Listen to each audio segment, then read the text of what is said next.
Today, let's talk about the things we cannot see.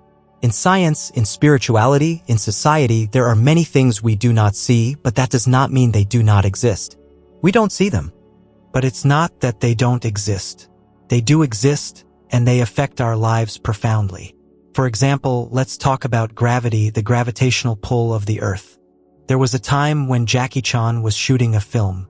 During an action sequence, he fell from a great height. He fell, and luckily there was something below to break his fall. Otherwise, he would have been killed. If he had hit the solid ground, he would have been dead. He fell and was still grievously injured. At that moment, as he was hobbling away, he delivered a humorous line, "I believe that gravity is real." This statement, of course, echoes the one made by the great scholar Newton. He was sitting, an apple fell on his head, and he began to think in a completely different way, ultimately discovering the formula for universal gravitation and opening a new chapter for physics, astronomy, and our understanding of the cosmos. So, when an apple falls to the ground doesn't sprout a hand to grab it and pull it down. The space between the apple and the ground is invisible, yet the apple falls. Within that invisibility, there is a force, an invisible force that pulls the apple down. We call that invisible force gravity. And though gravity is unseen, if you fall from a high place, you can die instantly. The very fact that we can walk back and forth is also thanks to gravity. Without it, we couldn't keep our feet on the ground. We would simply float, drifting on the wind. If there were no wind, we would just stand there, calling out to one another, unable to touch. But thanks to gravity, we can touch the ground, we can actively move from one place to another. That is something invisibly seen. Or consider another invisible thing that everyone now relies on, one that, if it vanished, we would die instantly. That is the electromagnetic wave, which allows us to use our mobile phones. We hold a phone with no wires, no cords at all, yet we can call anywhere, send a message anywhere. With today's smartphones, we can follow news from all over the world, holding a detached device in our hand without a single wire connecting it to anything. And what connects our phone to the entire world? It's the network of transmission towers. And what are these waves? They are also invisible. That is the invisible electromagnetic wave. We do not see it, but it truly exists. It governs our lives. It influences our lives. And how many wonderful, miraculous, and great things arise from this electromagnetic wave. The Wi-Fi in our homes, the cellular signals, and so many other things are all electromagnetic waves. We don't see them, but they govern our lives with absolute clarity. Or think of the electronic signals inside a microchip. A chip may be as small as my fingernail, but inside it contains nearly several 100 million microscopic components, all crammed into that tiny space. In the blink of an eye, it can perform over 1 billion calculations right there. Our eyes could never see it. To speak of it, we can't even begin to imagine it. No matter how it's explained, we can't fully grasp it. But with every single tick of the clock, it performs millions of calculations. Our television, our phone, our computer. In just a few hours of use, it performs an unknowable number of silent calculations to create countless images, texts, computations, graphics, all the things of this world. We don't see those things, but without them, this world would not be advanced. That is what we can say about science. There are things we don't see, but in truth, we are living thanks to them. Without those unseen things, humanity would forever remain a backward species. And the strange thing is this, the more civilized and advanced we become, the more we rely on things we cannot see. Now, in our social life, for example, in a nation to protect the country, we see two very clear forces, the police and the military. Two armed forces for protection and a government to administer. Those are the things we see. But in reality, there is another force we do not see. And that force is the true protector, it is the sharpest point of our defense. That is the intelligence force. We understand nothing about them. They look just like us and they constantly change their appearance. One day they might be a woman, the next they might appear as a man. A man might disguise himself as a woman. An old person might become young, or a young person old. They stand in this corner or that place, and we understand nothing about them or the work they do, because their very principle is secrecy. But it is precisely thanks to that secret force that we preserve our country. And it's a pity for these secret people. No one knows them enough to respect them, to give them good treatment, to cordially invite them as we do those with clear positions of power. It is precisely these people, whom we will never know, who shoulder the immense and heavy responsibility of protecting our nation. It's very moving, but we will never know. Yet without that intelligence force, our country would be lost in an instant. We must remember that. Everything we read in the newspapers are merely the final steps, taken only after the intelligence services have already resolved the matter behind the scenes. It's like within our own bodies. We have muscular strength, which is easy to see, but a truly strong person possesses an inner strength. That inner strength is what is truly important. And it is that inner strength that gives us resistance to illness, and it is that very same inner strength that allows us to enter deep meditation. A third kind of unseen thing is the personal stories of this person or that person, stories we will never get to hear. Each of us holds some secret that is deeply private, and these private secrets are protected by law. We don't have to tell anyone, and no one has the right to pry into our private lives to know our personal matters. Those private things follow us for our entire lives, and they influence our lifestyle, our behavior towards everyone around us. But no one else knows about them. Only we ourselves know. Yet they exert a very real influence upon our lives. These too are things we do not see, things we do not hear, but they still exist. They are still present. For example, I once met a man, a government official. He was handsome and dashing. I was holding a guitar and began to play. He sat and listened, and from the way he was listening, I knew he was someone who understood music, who knew how to play. When I finished, I asked, "Do you play?" He nodded. I said, "Then you play." He shook his head. And in that gesture, there was something deep, mysterious, suppressed, restrained, and profoundly sad. The fact that he wouldn't play the guitar, his refusal to play, is an entire hidden story of his life. The story, we can presume, is that he once loved a woman and wanted to marry her. He knew how to play the guitar, and she was infatuated with him because of his music. That is, until she discovered that many other women were also infatuated with him because of his music. A charming, talented man made her feel insecure, so she made him swear an oath. If he married her, he was never to touch a guitar again. After much consideration, he chose her, and from that day forward, he gave up the guitar completely. But the love for music in a person's heart is a formidable thing. It is restless, tormenting, and deep. Yet, simply to be with this woman, he abandoned that pleasure. But we can understand. Every time he sees someone else play, the memories of the past, that old love for music, must rise up inside him. It must be so uncomfortable, yet he is forced to suppress it because of his promise. It must have been a terrifying oath, something like, "If you ever touch that guitar again, may you be hit by a car and die." So he dares not touch it. Our lives are like that.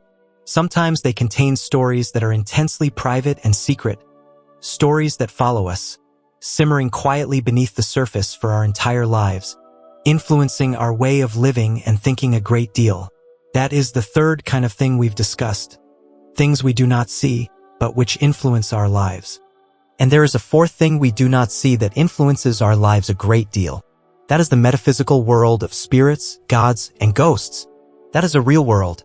In the old days, before we had so much science, people had more frequent contact with that world, and so they believed in it deeply. For the most part, almost everyone had witnessed something in their life. And so they believed. They believed in the invisible world of ghosts and of gods. For example, in old Vietnam, there was a unique tradition. When a high-ranking official died, a mandarin, well, in most other parts of the world, death means you are done. You go to your peaceful rest, to the realm of the virtuous. But in Vietnam, it was very strange. After death, you were not allowed to rest. The king would look to see which provinces or districts did not yet have a governing deity, a spirit to watch over the area. The king would then sign a royal decree. After the mandarin died, he had to go to that place to become its Tan Hong, its tutelary spirit, the guardian deity of that region. It's a very strange thing. He had to enter the metaphysical world and still be bound by the king's decree to govern that land. The kings of old were truly called the sons of heaven, possessing power in the world of the living and also in the realm of the dead. He would sign the decree, and the deceased official had to pack his bags in the afterlife and go protect that region. Did anyone see him? No. They simply obeyed the king's command, gathered together, and built a communal temple to worship him. They had to worship him and make offerings. Because the king had appointed him. But no one actually saw him. So how did they know he was there? Because of this, every now and then, he would possess a medium. In Vietnamese, we call this dap dong. Someone would be perfectly normal and then suddenly a member of the village would be entered by the spirit. That god would possess them and speak of strange things, with completely different gestures and attitudes informing the villagers of events to come. For instance, the spirit might enter a medium and announce, "Tomorrow, a great dignitary will pass through here. You must all prepare a proper welcome." After speaking, the spirit would depart. The medium would collapse, then awaken moments later with no memory of what had happened. The villagers would hear this and prepare their homes, their clothes, and their ceremonies, waiting to see which dignitary would arrive. But the next day, no one came. Everything was normal. By evening, still nothing. Everyone began to doubt. Was the medium telling the truth? But then, the day after that, news arrived. A prince, traveling incognito, had secretly passed through their village. He saw that the people lived an orderly, gentle, and courteous life. He saw the preparations for a welcome, but because he was in disguise, he could not reveal himself. Nevertheless, the prince sent back words of high praise for the village. Only then did everyone know the spirit possession was real. The tutelary god had spoken the truth. It was no joke. Because people in the old days frequently encountered such things, they believed. The stories of the dead returning in dreams to deliver messages were common. Seeing signs of ghosts in the house was common. Hearing crying by the tamarind tree where a girl had taken her own life long ago, that was normal. And because of this, people believed. They believed, but they had no physical proof. It was all personal experience. And if you accused someone of lying about it, they would be furious because to them it was a deeply felt truth. But how could they produce evidence? It's just like the matter of contact with alien spacecraft. Scientists demand proof. But those who have had contact are certain that it is real. The metaphysical world is the same. If you ask for clear proof, we have none. But we are lucky in one regard in this modern era. Due to the need for security and order, we now have surveillance cameras everywhere, in homes, on streets, in yards. And many strange phenomena have been recorded. And when they are recorded, that recording becomes a form of evidence. And this evidence often defies any explanation except one. That ghosts truly do exist. Cameras have recorded things that are astonishing. In a hospital, an empty wheelchair begins to move on its own. It rolls around as if someone is sitting in it. The camera is impartial, it just records what it sees. And when we watch it back, it is terrifying. Or we see blurry figures walking past. Or a more recent example, a security guard was on his patrol.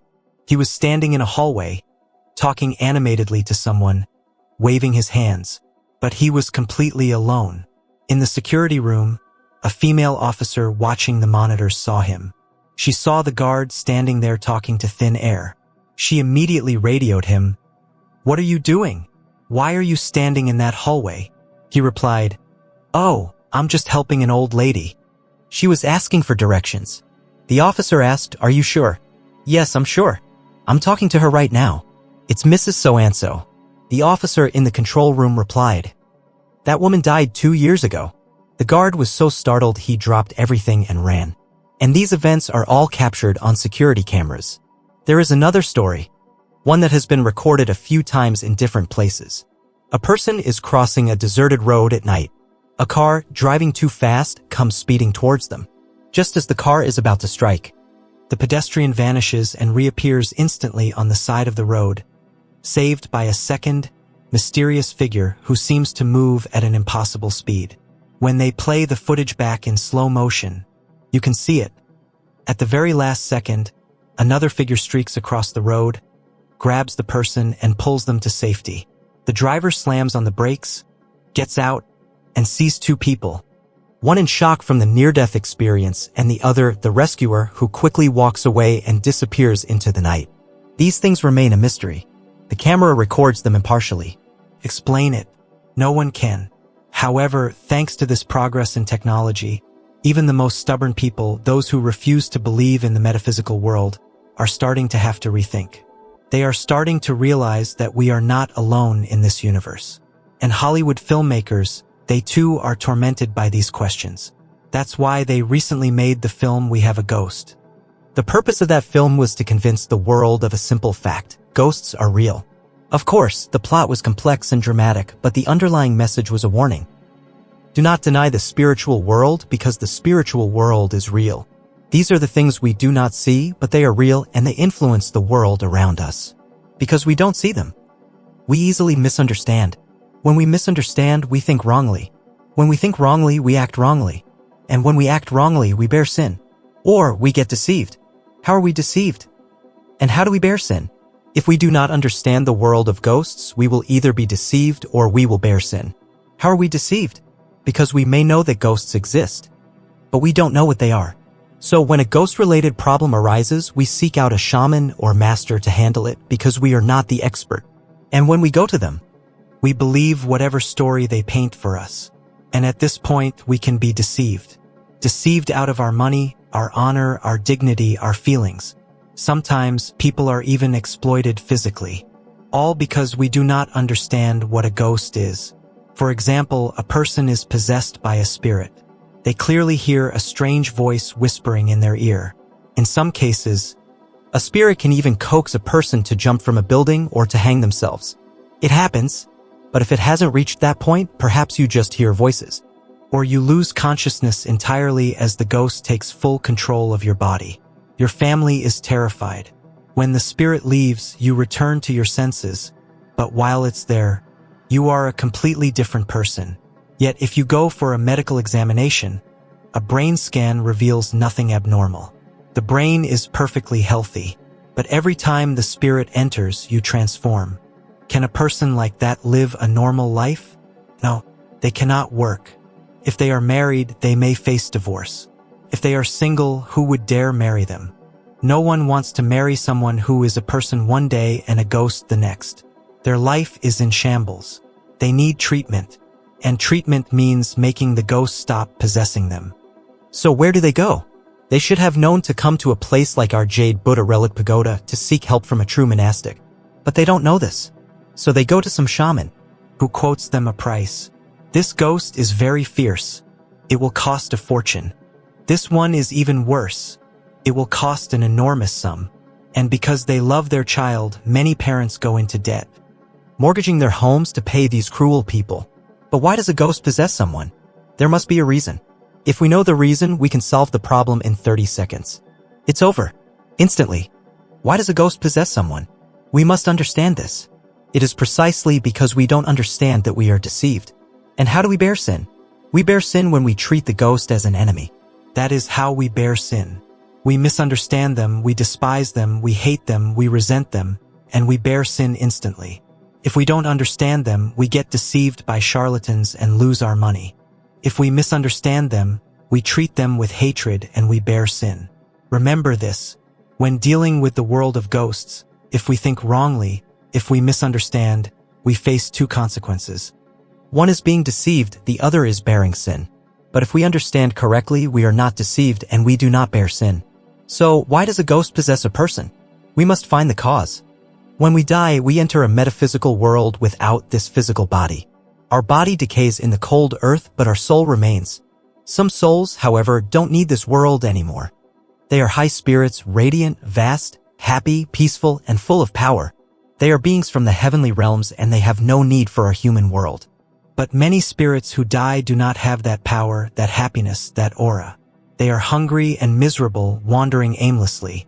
And what do they crave most of all? This body. To have a physical, material body again, so they can touch, speak, eat, drink, be hugged, and be loved. They crave this because they had it when they were alive. When they had a body, they could eat, hold hands, talk, feel affection, and be embraced. But now that body is gone. Those things are gone.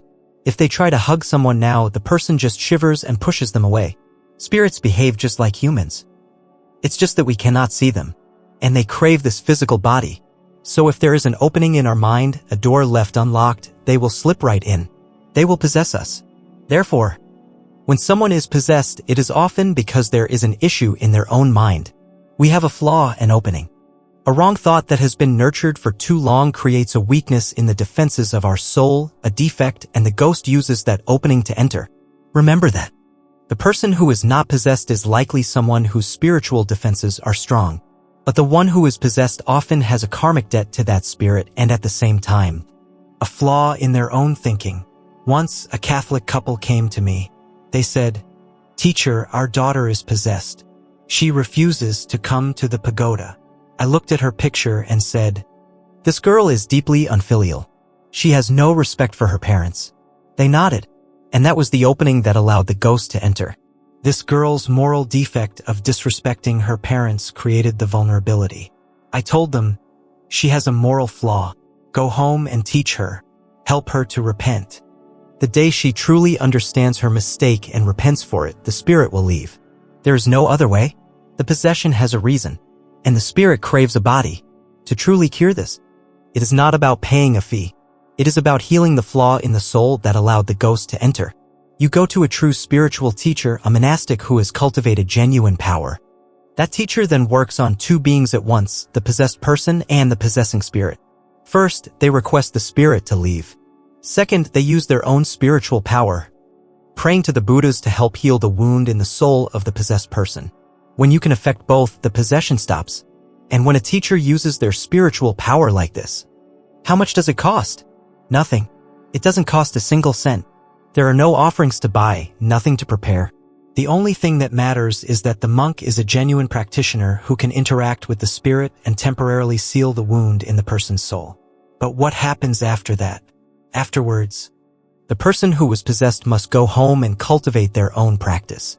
They must chant sutras, pay homage to the Buddha, and mend their own character. There is a particular text, the Sutra of Repentance and Compassion, that is especially powerful for healing these moral wounds and sealing the door to the soul, making its defenses strong again. As for the spirit, when it is guided out of the body by the compassion of a true master, it is not resentful.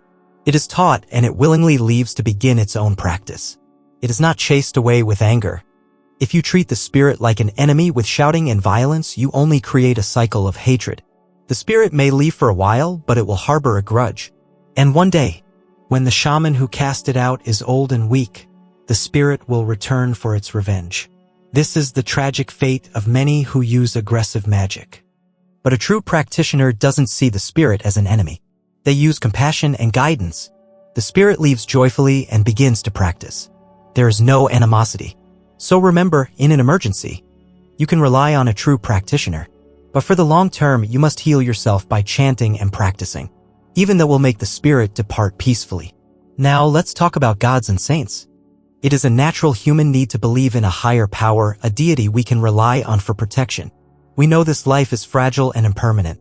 Our parents can only protect us for so long. The state protects us with laws, but it cannot be with us every step of the way. Our human existence is fundamentally precarious and insecure. And in that insecurity, we look to the gods and saints on high, believing they possess a spiritual power that can watch over us. This need is legitimate and real. But because this need is so great, some people exploit it. They invent countless gods and saints to supply to the people. Sometimes these deities have a historical basis, like a great general who was deified after his death. But often, they are complete fabrications. I remember when I was a boy, my mother had an altar to a figure called Q Thien Huin Nu, the mysterious woman of the 9 heavens. She told me this was my protector mother and I had to light incense for her every night. I did so obediently. But when I grew up, I searched everywhere and could find no history. No origin for this goddess. I later found out my mother had gone to a fortune teller who sold her the picture and the story. So many deities are just like that, created by fortune tellers to be sold. They are not real. But here is the strange thing. Even if the God is not real, when we pray with a sincere heart, our prayers are often answered. Why is that? People pray to the earth god, to fabricated deities, to the tiger god, and they still find their lost keys, they still feel protected. Why? The root of it lies in our own virtue, which attracts a response. We may be praying to a non-existent God, but because we have virtue, a real deity who may be completely unnamed by us sees our sincerity and intervenes. Imagine you have to take a long, dangerous river journey. You are worried. So before you leave, you light incense and you pray to every single god you can think of. The earth god, the god of wealth, the mysterious woman, the deified general. You call on them all for a safe trip. And your journey is safe. You escape many dangers. It feels like a miracle. But it's not because you called the right name. It's because the true gods on high are not concerned with names. They see a person with virtue, a person who is filial, who does good deeds, who has a good heart, and in their compassion. They offer their protection, even if you call them by the wrong name. Our virtue is the root.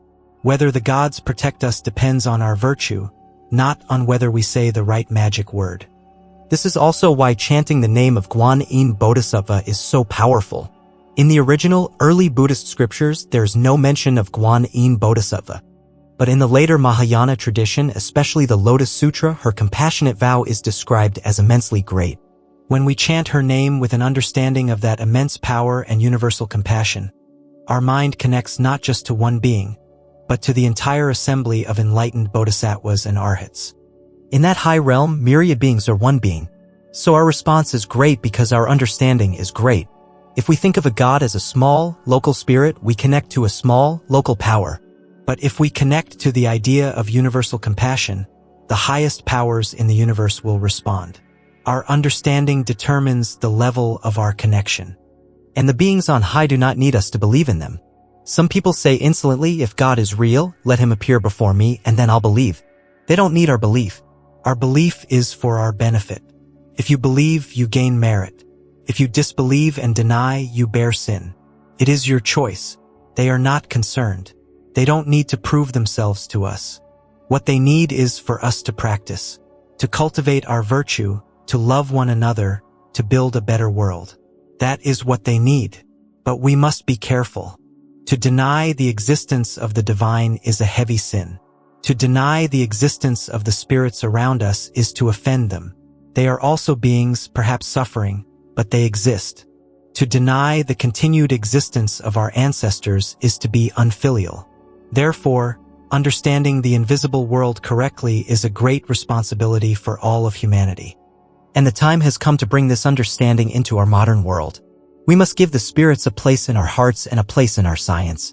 Don't say, this is not scientific, and cast them out. No, the time has come to see that these things are a part of science. The ghost must become a serious object of scientific study. The gods, too, are a scientific reality, just at a much higher level. Science is already touching these realms. When scientists study the cosmos, they find that most of the universe is made of something they cannot see, which they call dark matter. There is a force, so there must be matter, but it is invisible. This is what the Buddha taught, that there are countless realms and heavenly planes with their own forms of existence that our eyes cannot see. At the other end of the scale, when scientists study the quantum realm, the world smaller than the atom, they find bizarre phenomena that defy our normal understanding of reality. Many of them have said that quantum mechanics is the doorway to the metaphysical world. Both the largest and smallest scales of science are pointing to the same conclusion. The metaphysical realm is real, so we must give the spirits a place in our hearts. This doesn't mean inviting them to possess us. It means acknowledging their existence with respect and compassion. We must give the gods a place in our hearts, understanding them with wisdom. And if this realm is real, who has the authority to explain it? In any field, we listen to the experts. For law, we listen to lawyers. For the environment, we listen to scientists. So for spirituality, who do we listen to? We can listen to our masters, the true monastics. They are the experts who live this life, who study the Buddha's teachings on these realms. But we must be cautious. Many people will claim to be experts, but they only seek to deceive you for their own benefit. This is why we must learn to distinguish true wisdom from fraudulent claims. Therefore, all Buddhists, please be diligent in your practice, especially meditation. Meditation is difficult, but it is the only way to truly follow the Buddha's path. In his entire life, what did the Buddha teach? He taught meditation. The other practices came later, created by patriarchs to suit the people of their time. But the core of Buddhism is, and always will be, the practice of meditation. We must remember this. We practice meditation for ourselves. And we guide others to practice meditation because as long as there are people practicing meditation correctly, the true Dharma of the Buddha will survive and flourish in this world. The day we lose the practice of meditation is the day Buddhism becomes an empty shell. So please remember this. We practice meditation to preserve the true Dharma for all future generations. Namo Shakyamuni Buddha.